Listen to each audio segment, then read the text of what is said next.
Estequiometria. Exemplo 3. Relação entre volume e massa.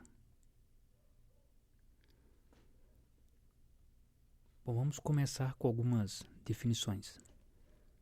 Já vimos no exemplo 1 e 2 uma relação estequiométrica em que envolvia mol e massa, a massa molar. Vamos ver aqui uma extensão da definição de mol, que relaciona 1 mol com o volume de gás em certas condições. Então, 1 mol está associado à massa molar, dada em grama por mol, que nós calculamos a partir da fórmula.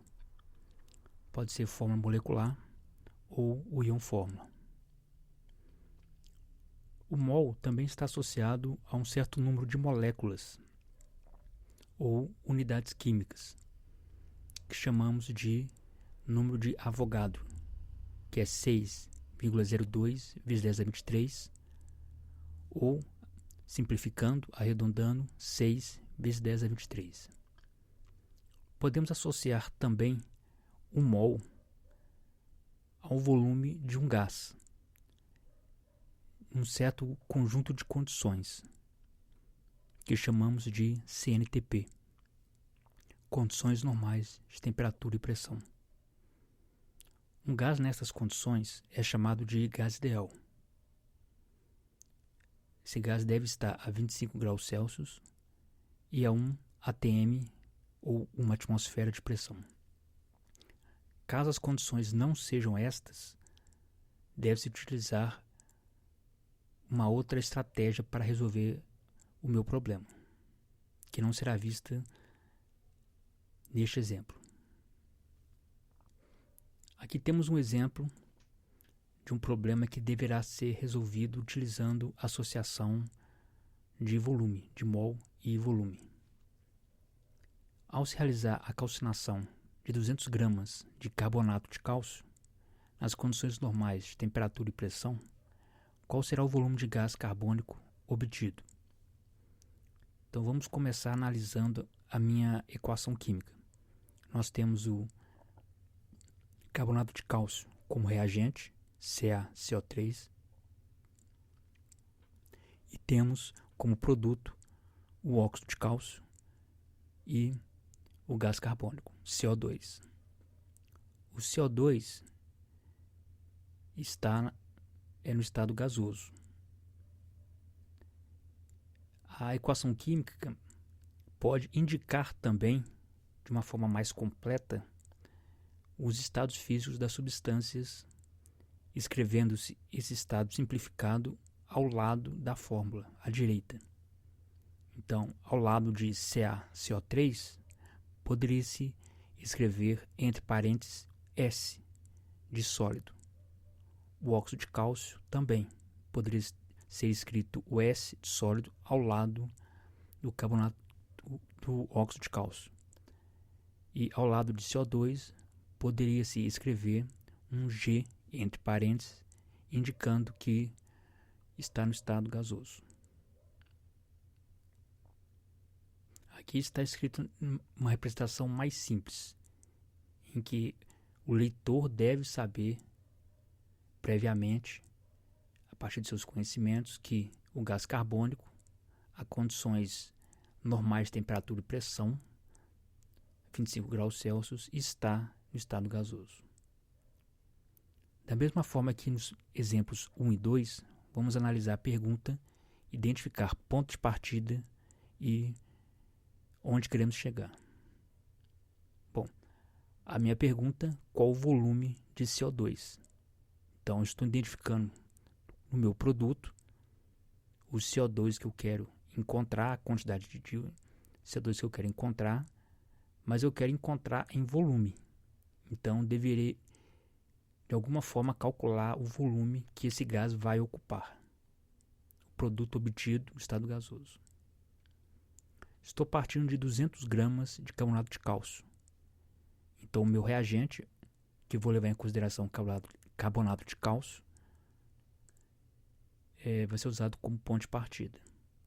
Uma observação eu só tenho um reagente. Então, neste caso de só ter um reagente, eu não tenho o problema que tivemos no exemplo 2 de reagente limitante e reagente em excesso. Eu só tenho um reagente, então ele é a minha limitação. Bom, a minha equação química, ela me fornece a relação estequiométrica 1 mol de CaCO3 vai me produzir 1 mol de CO2.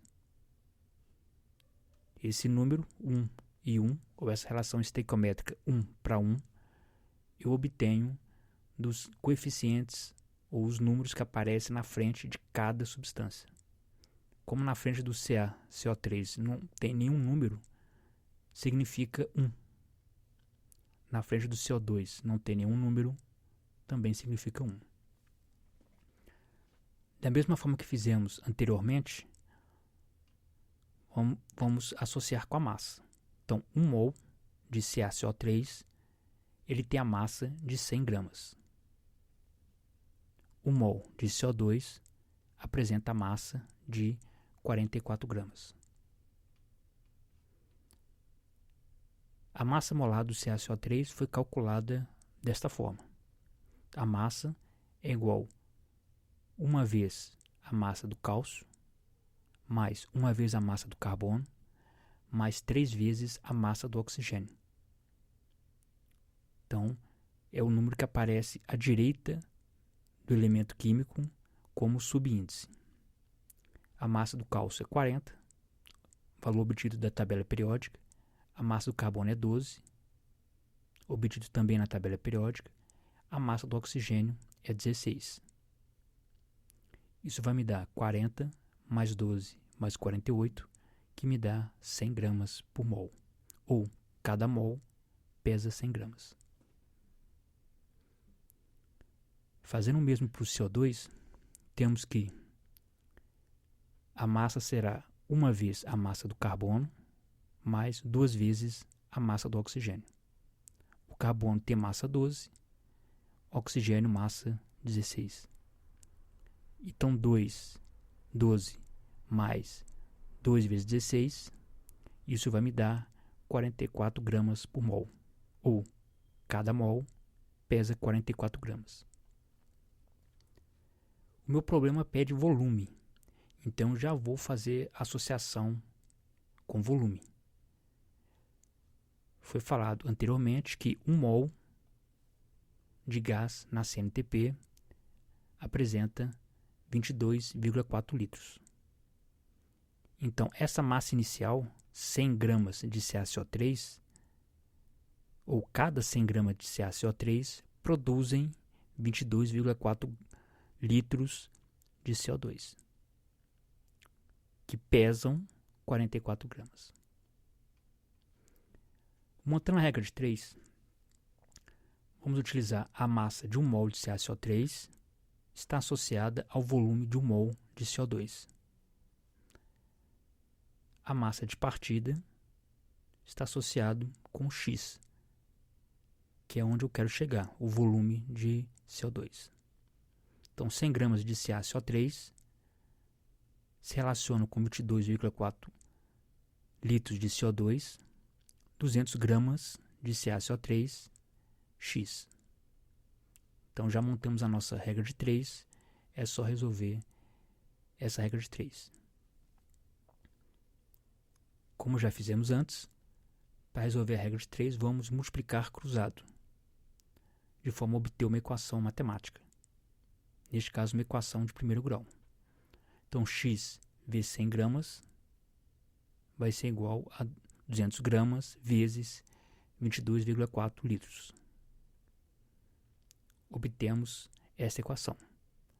Pode ser resolvida desta primeira forma, utilizando as unidades, ou da segunda forma, sem as unidades. Reiterando, utilizando as unidades é uma forma mais completa. Ela me permite sempre chegar na unidade final de forma mais fácil. Então, para resolver essa equação matemática, vamos multiplicar cada lado isoladamente. Então, antes da igualdade, 100 gramas vezes x vai me dar 100x. Depois da igualdade, 200 vezes 22,4 vai me dar 4.480. Para continuar resolvendo, devemos isolar o x. Desta forma, vamos passar o 100 que está multiplicando para o outro lado da igualdade com o operador invertido. Se está multiplicando, vai passar dividindo. Então, eu terei x igual a 4.480 gramas vezes litro dividido por 100 gramas. Podemos agora dividir 4.480 por 100 e cortar o grama com grama. Vai me sobrar a unidade litro. Então, essa é a minha resposta, 44,8 litros. Quando se resolve sem as unidades, dessa segunda forma, tem que se saber qual que é a unidade final que eu estou procurando. Este é um problema simples, então é mais fácil de chegar nessa resposta. Em problemas mais complicados, pode ser um pouco mais complicado também chegar na resposta. Quando se tem 2, 3, 4 regras de 3 seguidas, pode se tornar um pouco confuso. Uma dica é na armação da regra de 3. A unidade que está embaixo é igual à de cima. Então eu tenho 100 gramas em cima, embaixo 200 gramas, gramas e gramas. Do outro lado, eu tenho litro em cima, 22,4 litros. Então embaixo também deve ser igual, deve ser litros. Então nossa resposta, a calcinação de 200 gramas de CaCO3 produzem 44,8 litros de CO2 nas CNTP.